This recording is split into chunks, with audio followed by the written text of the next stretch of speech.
ايه يعني الغتاتة بتاعت امك دي؟ ايه الرزانة اللي انت فيها دي؟ السلام عليكم يا اخواتي، عاملين ايه؟ يا رب تكونوا بخير دايما وصحة وسعادة وفي احسن حال يا رب العالمين. طبعا فكرة فيديو النهاردة هو عن نسخة ام اف، نسختي انا وفرعون موميا فيرجن 2، الاصدار التاني من نسختي انا وهو، تمام، من نسخ ام اف. تمام. طبعا عايزين نقول كلام كده بسيط قبل بداية الشرح.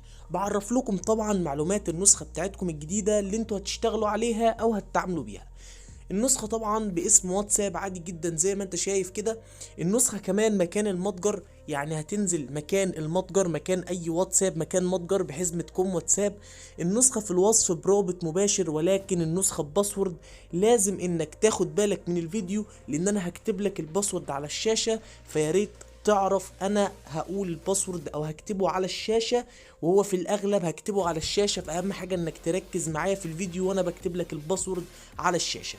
كمان النسخة برابط مباشر بحجم 65 ميجا. النسخة ميديا فاير هتلاقيها تحت في الوصف برابط مباشر، مش اختصار روابط، ولا هطلب منك انك تختصر روابط. الرابط مباشر بدون اي تعقيدات يا حبيب قلبي. اهم حاجة الله اكبر عليك. ايه الحلاوه دي؟ ايه الحلاوه دي؟ ويلا بينا يا حبيب قلبي على النسخة علشان نشوف مميزات النسخة والاضافات، والنسخة بقى في التهنيج وكلام من ده كله. بتضغط على النسخة بالشكل ده، النسخة هتفتح معاك بالواجهة العادية عادي جدا. النسخة باللون الدارك الجامد ده، واللون اللايت بتاعها عادي جدا زي اي نسخة عادية للناس اللي بتحب اللون اللايت العادي. تمام.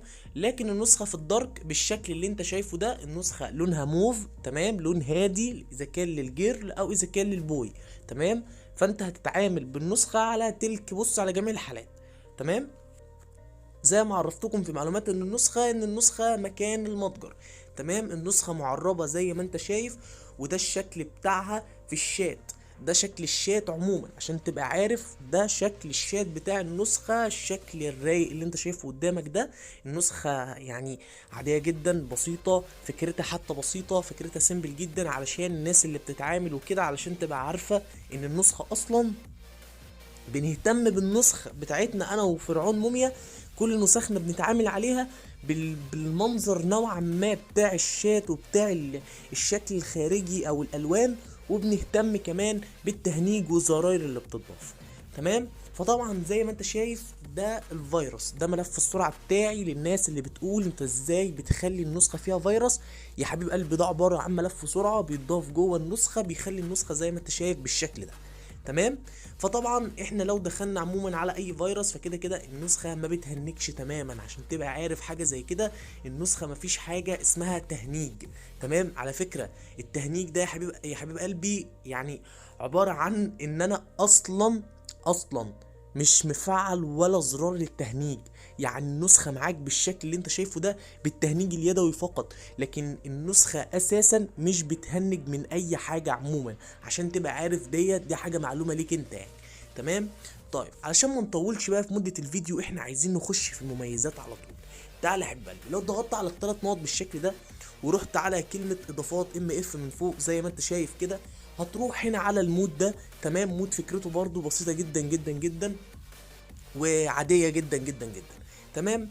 لو ضغطت على البرايفسي اند سكيورتي اللي هو الخصوصيه والامن، تمام، هتوديك بقى على الكلام الجامد بقى اللي احنا بنتكلم فيه، الزراير بقى. بص النسخه مفيش زرار في المجال الا وفي النسخه دي، حرفيا نسخه نهايه مجالك من جهه كل حاجه. نسخه تحفيل، نسخه ضغط، نسخه كمان كل حاجه، هي نسخه مرضيه من الاخر. فاهم الفكره؟ طبعا يعني هنا بس القسم ده، القسم اللي انت شايفه قدامك ده قسم زراير الفيروس والاضافات. يعني هنا ده لوحده في خانة تانية، ده في عالم تاني. تمام. لكن هنا بقى الخانة التانية ديت عندك هنا زراير قطع النت. تمام. عندك بقى انك تبعت اي رسالة في فيروس، يعني لو حد قال لك ابعت لي جهة اتصال مثلا، ابعت لي كونتاكت حد معين، لو فعلت الزرار ده تمام كده بالشكل ده، لو جيت بعت لاي حد كونتاكت، تمام، هتلاقي النسخه عنده هو تمام اتحرقت، لان انت بعت له الكونتاكت على شكل فيروس او على شكل كونتاكت اللي هو 99 بتاع زمان ده. تمام. عندك هنا بقى حرق النسخه بمكالمه، انك لو جيت عملت فعلت الزرار ده واتصلت على حد هتحرق النسخه عنده. مش انا بقول لك نسخه مرضيه يا حبيب قلبي؟ تمام. فعندك هنا بقى زرار انهاء الرومات، اخفاء علامه اللي هي الات اللي هي بتبقى موجوده في النسخ عشان محدش يعمل لك منشن. الناس اللي هي بتعمل منشن كتير في الرومات، لو انت متضايق بقى من الفكره ديت تلغيها خالص، حتى لو حد عمل لك منشن ما يظهرلكش. فاهم الفكره؟ تنزل اي ستيت على هيئه فيروس، اللي هيخش عندك الستوري هيتفيروس، الجهاز بتاعه هيقف. فاهم الفكره؟ هيهنج. تمام. وعندك بقى ان انت هنا تشيل الثواني من جنب الرسائل، واهم زرار الزرار ده انك تخلي النسخه ما تطلبش تحديث. تفعل الزرار ده، لا هيجيلك بقى ديالوج بتاع تحديث، ولا هيجيلك بقى مش عارف الاصدار الجديد نزل روح حمله، ولا اي حاجه من الكلام ده. هتفضل شغال بالنسخه لحين ما انت اللي تمسحها من عندك او تزهق منها. فاهم الفكره؟ وعندك هنا بقى علامه التوثيق علشان تخلي الرقم بتاعك ما يطرش. واهم حاجه علامه التوثيق، بعيدا ان رقمك يطير او لا، هيكون معاك علامه التوثيق زي الناس المشاهير. هتلاقي ان النسخه بتاعتك او الرقم بتاعك عليه علامه التوثيق، وحاجه دي رايقه جدا. نفعل الزرار عشان نوريكم. تمام. عندك هنا بقى زراير الفيروس والاضافات. عندك هنا بس تفكيك الفويس، طبعا من غير ما اخش واشرح عليها واضيع وقت، كلنا عارفين يعني ايه تفكيك فويس. انك تخلي الفويس بالساعات او بالدقايق او بالثواني، بيحسب لك كده، يعني هو مجرد عداد. تمام. اما عندك هنا الاضافات، ادمن فيك بقى، يعني رساله المحوله ما تتمسحش، تشغيل اوتو في الشات، ارسال مسجات تخلي السرعه مش قادر اقول لك بوم في 3 في 4، يعني بتبقى تحفل بقى في الوقت ده. الزرار ده هينفعك جدا. تمام.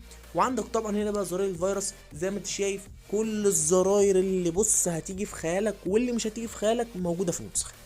النسخه حرفيا نهايه مجالك، مفيش مجال تاني حرفيا بعد النسخه ديت. النسخه بكل بص اللي هيخطر على بالك موجود في النسخه ديت ان شاء الله. من جهه الزراير، من جهه الفيروس، مش هتهنج تاني. الناس بتاعت الشير، الناس بتاعت المجال، مش هتهنج تاني ضغط رسائل.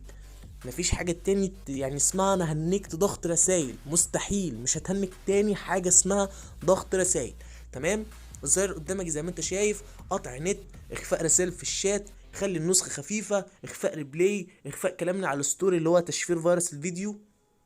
وعندك كمان اخفاء التاريخ والوقت علشان ده ما يتقلش في الشات عندك، وارسال مسجات بسرعه، تشفير اللينكات، قص فيروس، اخفاء ستوري، تشفير كونتاكت، تشفير روابط خالص، تشفير كتالوج، تشفير فيروس الملفات، الدوكومنت والبي دي اف واي ملفات في الدنيا. فانت كده خلاص. حتى الملصقات، تشفير الستيكر كمان هتشفر لو حد عمل فيروس على هيئه ستيكر وجه حفل عليك، فانت مش هتهنج من اي حاجه. تمام. فزي ما انت شايف كده النسخه بمميزات جامده جدا جدا جدا. تمام. نتكلم بقى عن الهوم سكرين والاضافات. عندك بقى حركه 3 دي، افكتات في الشاشه الرئيسيه، وافكتات اللي هي طبعا سقط التلج. وعندك كمان انك تغير شكل الشاشه الرئيسيه لو انت مش عاجبك الشكل الخارجي اللي من بره ده. معاك 5 اشكال يا حبيب قلبي تغير زي ما انت عايز، وهتلاقي منهم شكل الاي او اس لو انت حابب النسخه بتاعتك تكون ايفون. عايز كمان اعرفك ان النسخه اصلا لو ضغطنا كده على راستر النسخه عشان اوريكم الزرار بتاع التفعيل بتاع توثيق الارقام.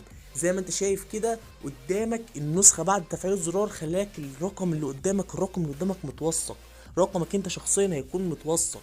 فاهم الفكره؟ فده اللي انا بكلمك فيه، الرقم بتاعك اصبح متوثق زي ما انا بعرفك كده الدنيا ماشيه ازاي. تمام. فزي ما انت شايف كده قدام كل الرومات.